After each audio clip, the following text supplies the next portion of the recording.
So it's getting to be about that time of the year when you're thinking about storing your power tools for the season. Well, we're gonna show you a few tricks so that they'll start right up for you when springtime rolls around. We're also gonna go over one of those things you want to avoid. I believe that the best way to store two-stroke equipment was to simply dump on all the fuel and then to burn the rest of it off and to store it completely dry. But I wanted to make sure, so I called the engineers at sta-bil and I found out that I was wrong on that and a whole lot more.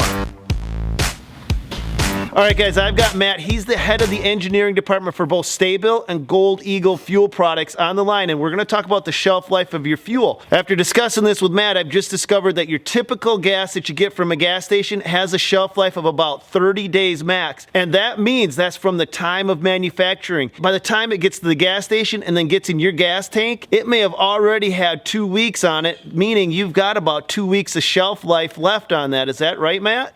Yeah, that's right. The most common fuel you buy in the United States is E10, and it has a shelf life of as little as 30 days, or it starts to go bad in as little as 30 days. And then some of these guys are going with this non-oxy or non-ethanol blended fuel. What can they expect out of that? That can start going bad in as little as 90 days. The quality varies depending on where you buy it, but it still does go bad. All right, so you've got 30 days for your standard fuel and 90 days from the date of manufacturing for the non-oxy fuel. So that means, guys, when you're looking at storing your fuel for the year, a fuel stabilizer is almost mandatory, isn't it? Yeah, you got to treat your fuel right. It's just proper fuel maintenance, and you won't have problems with your equipment come spring. All right, the next thing we got to cover is actually how to mix your stabilizer into your fuel system.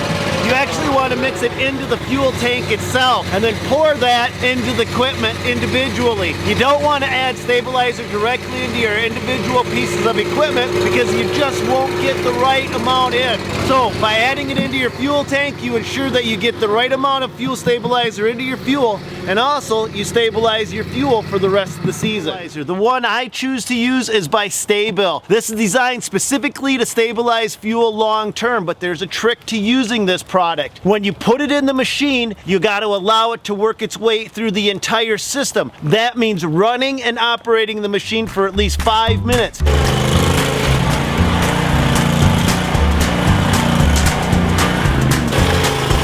Okay, whatever you do, don't do that. But before you park that machine for the entire season, make sure that that fuel tank is as full as possible. If you have any void space inside the fuel tank, that can lead to condensation, is water in your fuel, and that's exactly what you don't want. Let's go to a small engine shop to see exactly what I mean. All right, I gotta get this straight. This is gasoline. That's water. That's unknown. Okay, so that's separated.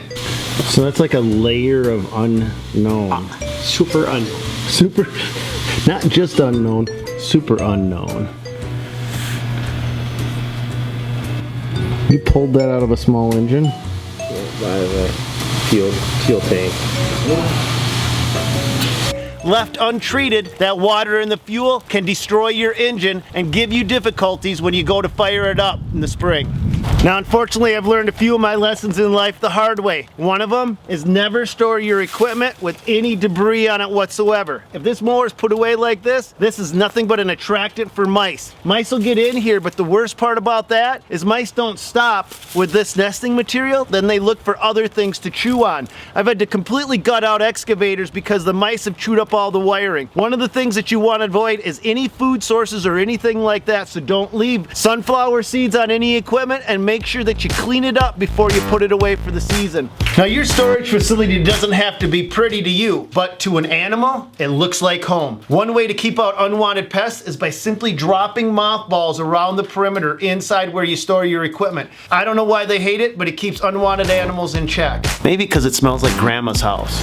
All right, guys, your end of season checklist goes like this. For most handheld 2-stroke and some 4-stroke equipment, make sure that you use a fuel stabilizer such as sta-bil, but here's an important trick. When you're using this, fill up the machine as much as possible. You want to avoid any air spaces inside the fuel tank to avoid condensation over the winter time. And a handy little trick to keep unwanted rodents at bay is to place mothballs around your equipment where you're storing it. I hope this has helped you guys out. Leave me a comment down below. I want to know your tips and tricks for storing equipment. God bless. Go get them. Now I got to get out of here and get ready to go plow.